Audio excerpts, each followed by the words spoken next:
gouverneur de la ville, Gentini Mobila Mbaka, Azomon et Longyo Ayebian.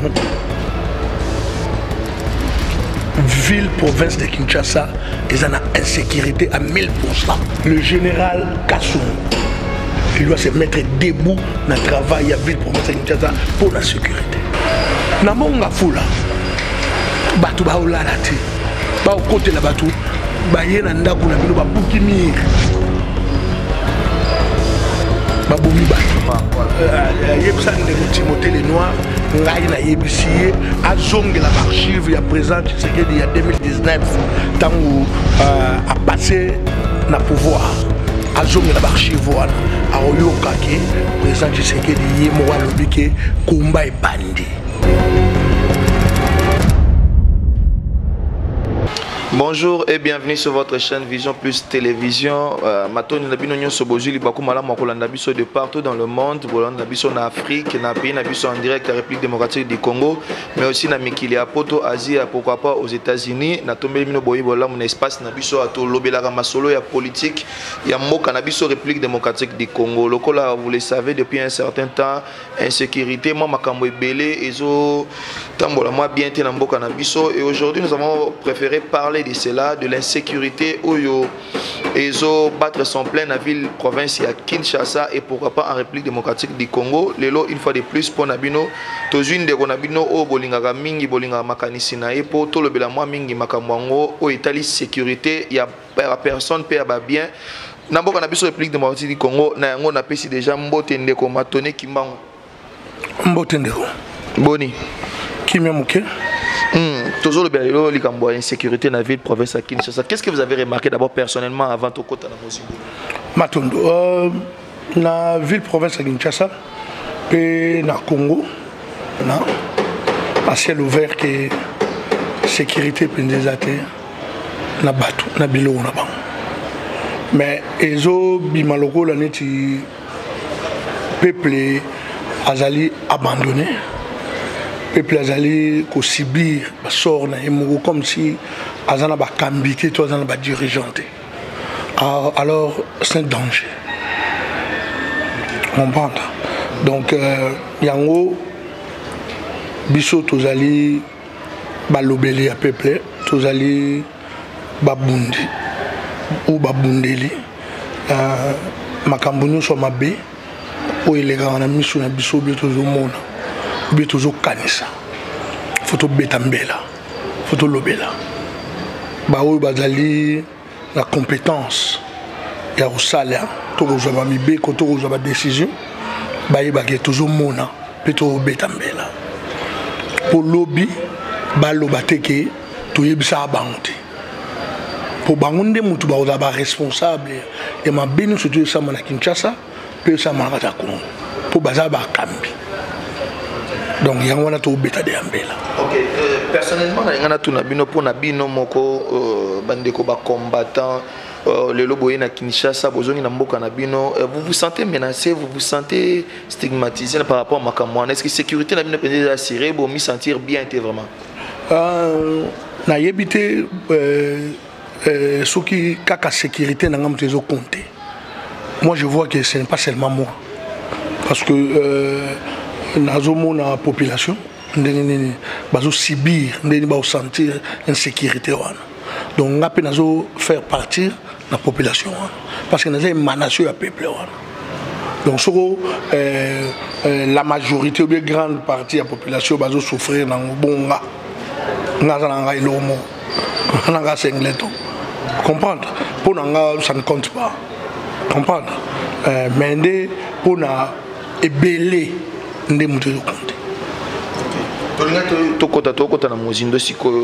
Vous avez remarqué délinquance juvénile au Babenga Kuluna Makambo Misusuana est-ce que vous personnellement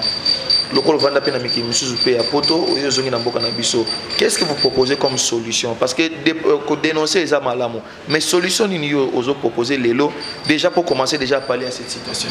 Matondo moni makambo wana po embongo wana to échanger ezosenga nango ba grandes écoles te. Vous comprenez? Ezosenga application de chacun de nous mais qu'on conscientiser surtout des bakundi dans le mode opératoire dans leur façon de travailler les ayamote vous comprenez l'opération l'ICOF bon na yeba une opération l'ICOF mais na yoka mais na yeba qui mode opératoire na monte puis na yeba qui achievement dans les guinées bazwa guiné basuka ki wapi et puis pourquoi sukaki pour continuation ya makambo ya mboka ezala raté ezala oyaye à continuer projet bien connaître makambo yo ezali pour na mboka pour l'intérêt public pour l'intérêt général mais ce qui est au souka engo l'accent proposition non aussi proposition ce qui proposition ezali engo ba ke photo fa na bureau d'études to yebi nini to proposer to pe ni to sala kaka boye so to lobby nana ko ndima ke lobby azoki makanisa ko na biso. Donc c'est comme si makanisi na bino le loso bo le kanita ndo eke bolo ba isu makanisité parce que makanisi na bino ba ko mozo ngo ba salele ngo sans bino. Évidemment na sina lobaki on émission mo ba ozwa biso makanisi ba proposition ba zuango les acteurs bazo pesa makanisi wana ba tiki ba on libanda.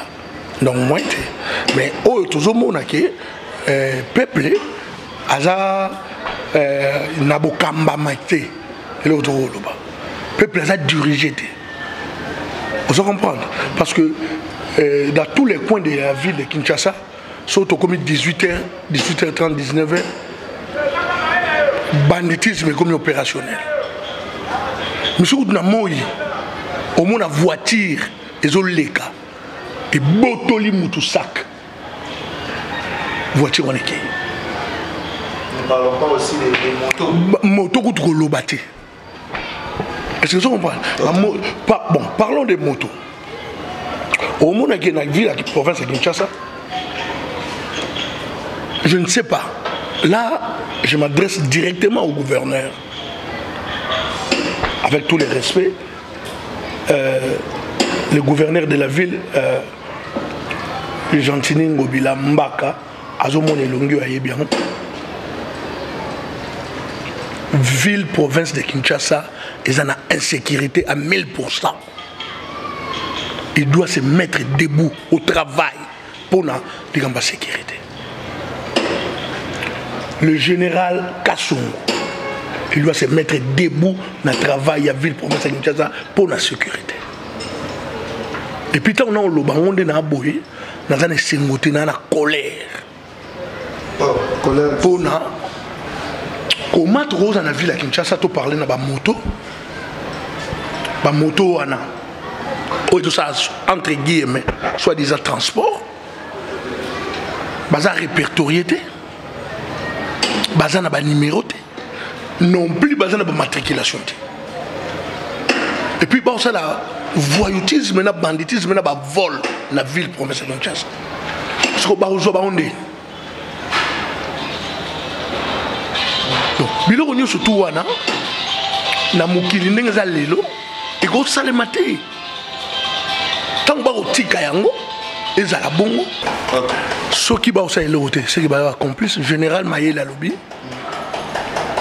armée ils allaient pour protéger population peuple na ba bien na ba soki armée azo ko kanga bato ba osala mabete elingo bato ba na kati armée. Donc, ceux qui les lobes à moto, ils ont ça la banditisme et ils se mettent terreur dans la ville province de Kinshasa. Donc, ils ont ba kolo ba moto, ils ont ba compte. Ok. Si vous les ba moto, bon, pour qu'il y ait une sécurité, bon, insécurité c'est plus multiforme. Insécurité sociale, l'insécurité, il y a liberté, il y a tambola, insécurité, makambo. Surtout la tamboula, on s'est senti en insécurité parce que la place est trop. Oui, mais on est allé banir naturel. Mais urbanisme équipé. Oui, ce qu'on est allé prévoyance, il y a équipé Mboka, la même infrastructure, na banir. Oui, et ça peut être sécurité. Faut péter le bilan. Faut Mboka est dans un programme, dans un plan. Il y a Babylon le roi neti Bapon, Nzela. Vous comprenez? Ba terrassé, ba caniveau. Vous comprenez? Ba iguana, des fungwama, bani tout ça. Non surtout wana. Mais c'est comme si ba otonga ne bazako tonga ba plan il y a urbanisme ba respecter on le sous-souté pour ba place ba caniveau il fallait za la batonga bandako mais c'est que le comment compliqué ce que baza ko respecter ngote nani muta ko sala ke ba respecter c'est l'état donc ngo ba so absence ya l'état ba to mo sala n'importe quoi ya moto loba entre temps peuple ba encadre kaé peuple ba dirige kaé peuple ba oriente kaé ba guide kaé peuple ba tika kita sala onu salingi za ko na bana mo ya 7 à 8 à 12 ans ndako o tika ba sa elo onu salingi o sala ne onu salingi vous comprenez pour ba zo mesurer ba danger pour prévoyance sociale les arana beaucoup ya l'état dans le ministère moko na mboka na biso awa la ministère wana ya lipo na bolamu to via bato mais toujours na ministère mo ya plan ya o projetaka et prévoyaka pour na mboka ba place to ko tika ba projet ba ni tout ça mais est-ce que c'est un peu bon ils appellent bon yo tambola bon non bon surtout que na ministère ya urbanisme et habitat place bateau bazo tonga en désordre ndenge lobby nana pesa ka bango autorisation de bâtir est-ce que bayaka kotala ba place en ota pas autorisation de bâtir place yo c'est l'autorisation de bâtir au tonga ah wa tonga te d'abord na teke lion pas plus on surtout wana parce que bateau bateka banani bateau affaire foncière banani ba ouana place ba géomètre ko ba belé na so ba affaire foncière ba côté comme mapanga bato kaka bango ba comment ba millionnaire mais bango apparemment ba simba ka bango ils sont les intouchables dans la République c'est ça le problème bon donc ce que makambo zo tango yo salema biso nana on le bela biso donc, nous sommes abandonnés de nos propres sorts. Ils ont raté. Ndeko Matoni Kimbango, le pays n'est pas dirigé. Comment emprunter mingi langage ya bandeko bakoti ba opposition, ça veut dire bazaki kala na gouverner na kokambamboka. Le pays n'est pas dirigé. Bato o bazaki mingi to le bato bakone ba lo bato FCC, bato PPRD, bato o bazaki na Joseph Kabila. Yo pour emprunter maloba na bango, c'est comme si beaucoup milisanga mon côté. Matondo, te wana la bongo te le problème de la ligne. So ba bevier zali. Hein? Batuso ba oloba ba oseton bo pesi connotation non tout ça la tension est loin to pesa bango excuse mais or ils ont responsabilité na bango diriger un peuple c'est une responsabilité donc responsabilité aux à la sûre au mec choqué peuple nanga ba demande na ye ou bien ba besoin na ye même dans la salle yangote mais à la rail au moto a continuer dans la rail mais sur les rail surtout lobby non moi je ne pense pas pe batoua na bazaki na PPRD sont des Congolais il y a quand même beaucoup de Congolais bazaki na PPRD on peut aller conscient bazaki honnête les hommes intègres bazanga raté na ba parti surtout malgré tout parti en mafieux tout ça mais les hommes intègres bazanga raté ndeko mo katuna kinga tinenga motuna ndeko matone to tuna position ndeko matone l'opposition na ezali position dans quel contexte position en tant que positionnement non politique de façon politique comment vous vous positionnez aujourd'hui ngai lelo position nga soko mutu alingi ayeba yango na ba dire na nga na maloba na ngai ndenge na osalela omona ka ke mutu yo ngai nazali na ba casquette belé on comprendre ndenge na oloba naza combattant, naza résistant, naza révolutionnaire, naza penseur libre. Vous comprenez? Combattant, résistant, révolutionnaire. Mais nous avons une émission qui était l'avènement Félix Tshisekedi na pouvoir et si les règne ba combattant pour combattre sonine. Mutuwana nde azana oyebate. Président Félix Tshisekedi Tshilombo azali émanation ya combat. Et puis président Félix Tshisekedi Tshilombo yemoko alobaki. Si je m'abuse, en novembre ou décembre 2019, il y a un combat et bandi. Il y a un combat ici. Mais ndeko wana lobi siko que te bino ba combattant ozo sana wana. Ezaki ndeko je crois comment il s'appelle encore la réalisation ko sunganga ndeko ekoya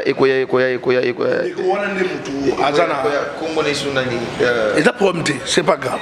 Je lui salue à passant, mais ndeko ande tanso azana mwa bobungi. Timothée les Noirs, voilà. Yebisa ndeko Timothée les Noirs, ngai na yebisiye azonge la archive ya présent c'est que il y a 2019 tango a passé na pouvoir.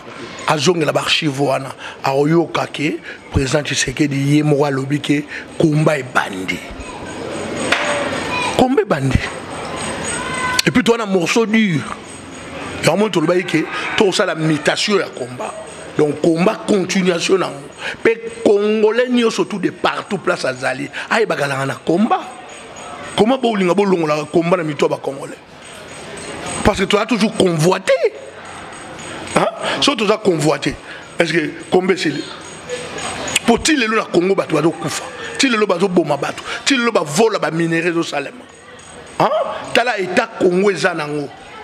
Nos 9 pays voisins au bantoura biso, bango nyo surtout ba linga biso ba congolais. Et je dis ça à haute voix et je m'assume. Vous comprendre? Donc lingo ba ke combat ezali, combat ezana ba étape belé. Vous comprenez? Tout ça un combat moral, tout ça un combat spirituel, tout ça un combat physique, tout ça comment on a dit ça combat dans le Congo. Écoute, et c'est le coup où on a implanté dans le Congo. Mais qui combattant au bino bosalia na on est ils sont et comment ça a sens comment? Comment ça a sens? Combien aussi là? Ici là. Il y a Azolinga assisté à un contexte. Bon, si on a il faut s'expliquer. Bon, moi je vais poser les questions à sa place. Vous combattez quoi? Vous résistez contre quoi? Vous êtes révolutionnaire, vous révolutionnez quoi? Matondo, merci. Très ravi. Si on a combattre l'injustice sociale, surtout aux Anakatambora. Est-ce que c'est ici? Ok, donc je vais ça combat dans le si nous avons résisté contre l'impérialisme, nous avons résisté contre l'occupation, même système d'occupation, nous avons résisté contre Yango. Si nous avons révolutionné le peuple, nous avons droit, nous avons devoir. Comment il y a mon combat facile là? Vous comprenez? Et ça va bien il y a un impact dans la vie de la Congolais.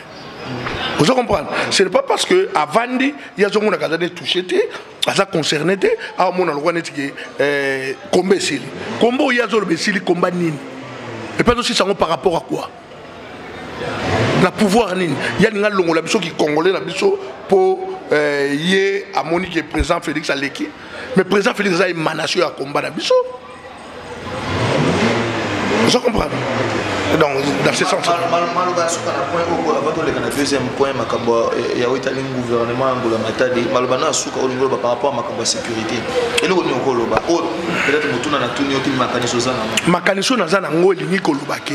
le gouverneur Gentilin Ngobila, son excellence, respect du Bogonatolo, a la responsabilité pour la sécurité, ville, province de Kinshasa, il est le premier citoyen.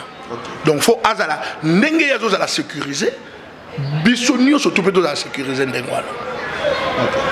Deuxième personne, nous avons le général Kassou Silvano. Il me voit à Yebi, a la responsabilité pour ma Makambo à la bien la ville province de Kinshasa. Vous comprenez? Zéro, je dis bien zéro. Zéro. Tout ça, on a besoin de zéro insécurité dans la Tamboka. Et là, nous avons besoin d'autres rôles, Yangwana.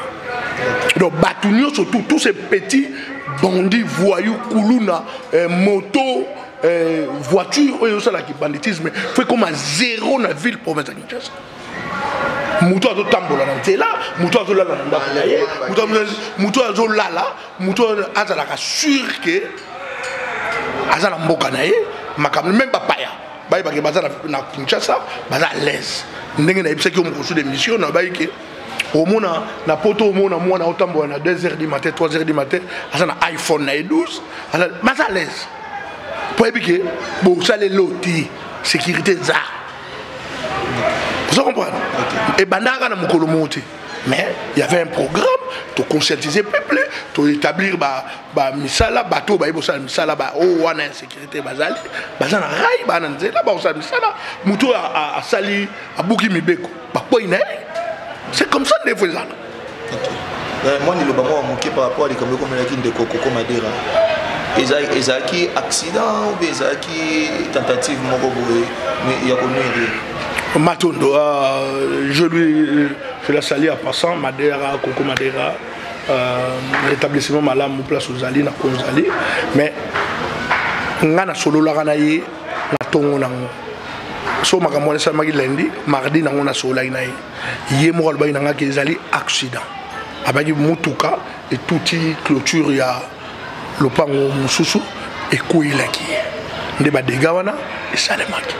Wana yé moko mutu ayebsenga o mususu bato baoloba na ye na bato mususu fona yoka nani non non yoka mukoli kam et puis j'en profite encore biso ba congolais totika makambo ya ko stigmatiser makambo totika mambo ya ko extrapoler makambo maquiller makambo soit boni kolinga kolongola makambo na rail comme nous sommes na goudron les arabiens il y a un moment biso na combat na biso tout le bar makieleka za bo solo o za na moelle pinière vraie version vraie histoire vrai problème il y a un de tout le bar bo solo wana makieleka wa surtout obeta masolo ya solo ya ngona nde komaka héritage yango komaka legacy yango komaka histoire mais soko obaloli yango obomini oso obebisini oso sikoyo bato bazolanda bato bazoyoka na bato bakoyi kosunga bozobimisa bango na rai. On comprend? C'est très bien. Si vous avez un masolo, ma kele, kaningo lobi kakana, solo vraiment ya moi l'épinière. Le gouvernement est bimara terre. Depuis le premier ministre a commis autant de jours déjà. Un mois déjà. Un mois est révolu. Si vous avez la gouvernement, on a la consultation ici, mais ils ont tiré à longueur. Le bac à l'autre fois, là, je prends les agents à partir. Puis ma ça les est belé, il faut au plus vite. Qu'est-ce qui bloque? Matondo, il y a un comme continuation dans les affaires de l'État. Le roi n'a gouvernement limité. Est-ce que maman fait télé? Non. Ok. Il y a pas mal de responsabilité toujours. Vous comprenez? Mais bah ça n'a pas besoin d'expédier va faire courante, mais par cause de la politique il y a ça ma camarade. Pour l'anité. Bon bah ça déjà démissionnaire. Non. Pour le moment là na Congo. Pour le moment là Congo. Si on a d'abord expédier va faire courante, mais là dans la décision. Non non non non c'est faux. Et on se doit répondre à quoi embrouiller biso. Et puis répondre à misusu miyibi musuba yiba kaka va continuer va se excuse. Ceux qui ont expédié va faire courante. On va la place mozo continuer makambo. Mambozo continuer à yoter. Les ambo que les l'État on continue on n'enge zalaka n'enge salamaka. Vous comprenez? On va leur bima lobby les lots c'est ngaki on embaucher bateau pour na banini ba préoccupation nous allons batache na. On engage na mboka ni wana famille mobimbata oyo azaka kuna na kimbantie kena oyo azaka na mboka mususu wana ni nanti enfungwa roya ya ngwana li kamtoloba jango li kamtoloba donc babiloko wana surtout ba yekola ngo mukolo mote eza biloko photo banda ngo na se poto yeba ba responsabilité sur les loyo longwe na Petro Congo oké ko sala na Masavuko ou bien longwe na Masavuko ou bien ko sala na Onatra ou bien sala na DGM bien ni sofo yeba ke non ngana okoko zala ke okolongwa otindi ba peso déjà osengaki déjà mise en disponibilité ou bien okolongwa musala na yo net exemple le 20 juin hein bandimi ba accorder ko okolongwa le 20 juin mais pendant que osana noana tu as des décisions. Donc,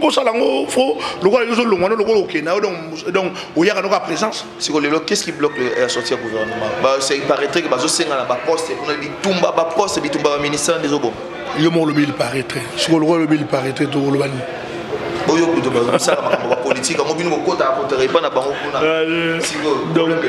donc problème est photo linga toujours information sûre information sûre lingolo te toujours na juité ce qui est toujours information sûre o eza ko empêcher to dénoncer to loba mais to juité to yebité le nizozanga to c'est la gouvernement peut-être ba le rôle commune à mboko molika ya rosalaka o ba consultation aba gouvernement bi o to yoka ki ba mso ba baki na biso non fait suka na 35 ministres on soit molika o na impossible faut pas comment na 55 to yebité musu petit to monaka ti mais pour nga na ba amigo surtout na mboko na biso photo na plus de 100 ministres oui ba woni nga ba diminuer ba ministre ba za ba 100 ah nyoso ko yo pokota non si ko 100 points tala ka munena mboka na biso mais basala bongo ba kabola ya province eza et la ba kaboli eza problème te total ka munena mboka na biso total ka ba besoin na biso ba need na ba want oyo mboka na biso to senga na peuple na biso to linga ka te to kenda na ba comparaison na ba mboka mususu surtout ba mboka déjà établi o to linga to kenda ba comparaison na ba France ba États-Unis ba Angleterre non tous dans la même position vous comprenez soko balobi lelo boy batie 150 ministres admettons ok dans 150 ministres mais batie ba ministre on a salaire il y a $3000 mabeza pour la nilité au bon va foutre $80 awa ba vendre $100 ba vendre député na pas ma foutre comme il y a ngwana comme toujours kende na ba comparaison te na lobi to tie to établir en bongo donc to lobi période où yo mboka na biso situation to zanango to za vraiment na besoin ba patriote vous comprenez mais na grade na yebi na titre na ya ministre ou bien na titre na ya député il y a sénateur et ça to lingi pour un temps ou bien pour 5 ans ou pour 10 ans to ko futa batunyo surtout flat rate na $3000 le mois par exemple net tout le monde va vrai patriote wa muyibi kasinde ko sala pour 3000 no pc pour ayiba non ayiba wapi tala omoni mibeko kaka bobongisi makambo mususu ya omde aussi ça makambo mususu comprendre to linga mboka na to linga peuple na biso pour situation mboka na biso ezali surtout linga ba salaire wana zo linga ba salaire wana exorbitant mboka ko avancer poto lo ba ke doana mbongo te vous comprenez donc to dimne ba président France ba salarango avant Macron o azalaka wana salarango François Hollande salarango ba dimine ba salaire na bango ba buki ba ni tout ça vous comprenez les États-Unis o a uti ko longwa atako to salaire te vous comprenez mbongo na ba ko na trésor public o ko to salaire mabeza mais elingo bateka daki na andako zo biloko oliate non biloko olie ya nango tansu essence zo ya nango ni ça mais salaire a ozwate biso pe na Congo to sala ngo promesa so ba roba osala ngo te bato ba osala musu bazali vous comprenez jangana ni mambo biso to linga to lo ba ngwana ndeko matoni na ngana qu'est-ce que vous espérez dans le gouvernement prochain gouvernement Sama Lukonde Esengele Bima qu'est-ce que vous espérez personnellement et pour le peuple congolais ngana za ko espérer na lobaki na yo awa wana ba ke naza na besoin batia ba patriote batia ba révolutionnaire batia bato ba yebi pasi ya mboka pasi ya peuple bazala acteur ba mutu ba yana front line vous comprenez wana eloko ngana za ko espérer ngwana naza na besoin te batia la biso ba miyibi ou bien bato basi basala 10 ans 15 ans 20 ans na gouvernement ba comme ça ngolo mode de vie na bango bilongi wana kaka bango wana kaka non toi on a besoin de bango pour politique de la carrière te vous comprenez au même makanisi mo boye basaleli yango na ngonga mo boye allez OK et ça c'est normal ce ko bango bamona netike et na leki ministre te Sony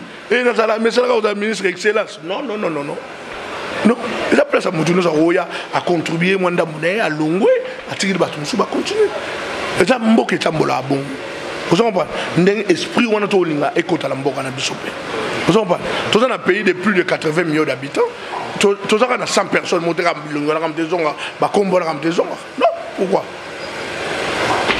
Vous comprenez? Donc il y a un souci na biso quoi, ils en dengwana. Comme peut-être na suka na entretien na biso alelo. Maloba ya suka pona mokolo alelo ezani.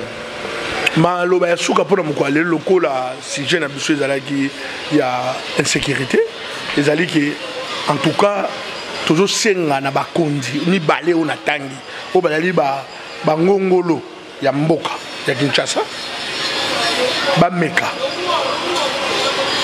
impérativement ko tchabiso na ba sécurité wana ko gel sous plus loin na président Félix a s'impliqué aussi dans makambo oyo to lobaya insécurité na ville province de Kinshasa. C'est normal na Kimbanteke vers Njili quartier 13 avant-hier babomi 11 personnes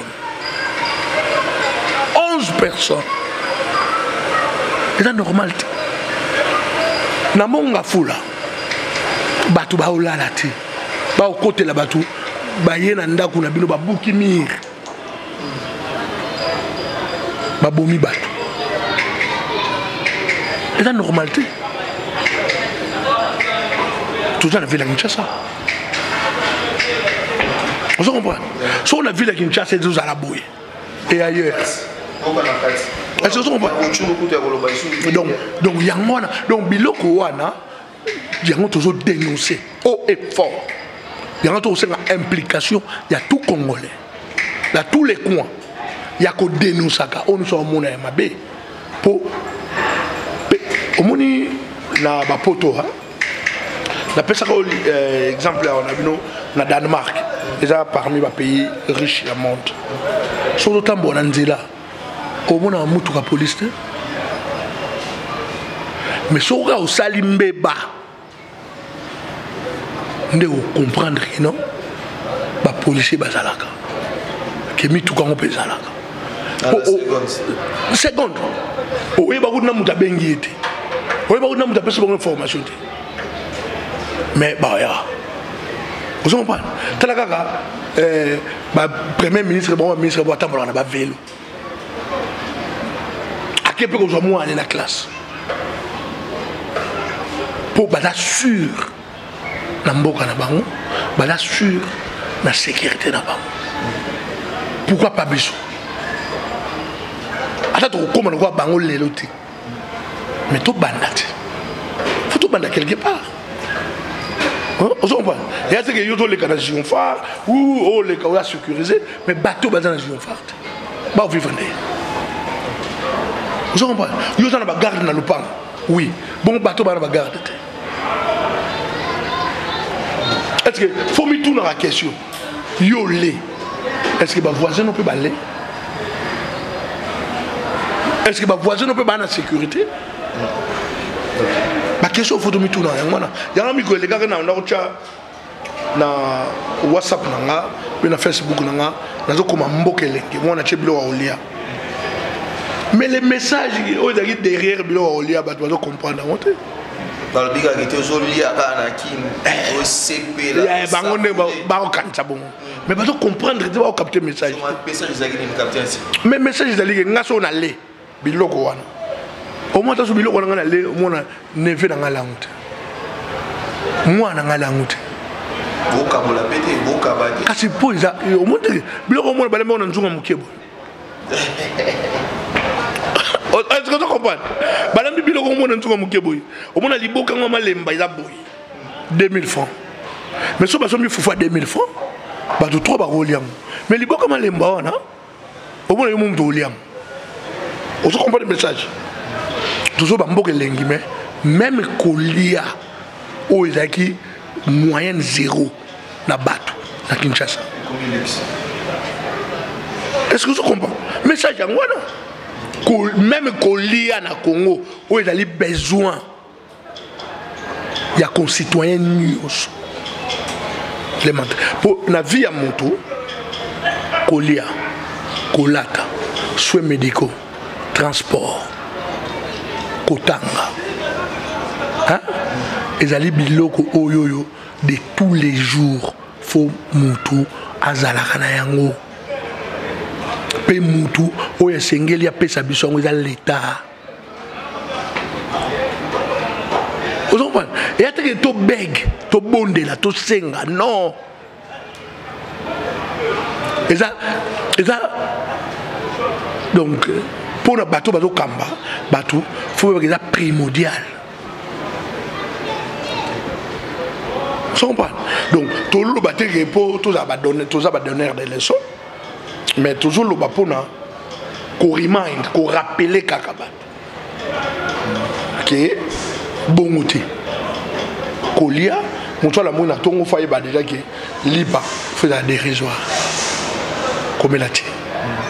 Kolia à midi ou bien à 13h. Et puis Moutou faille bagé, même na pourquoi.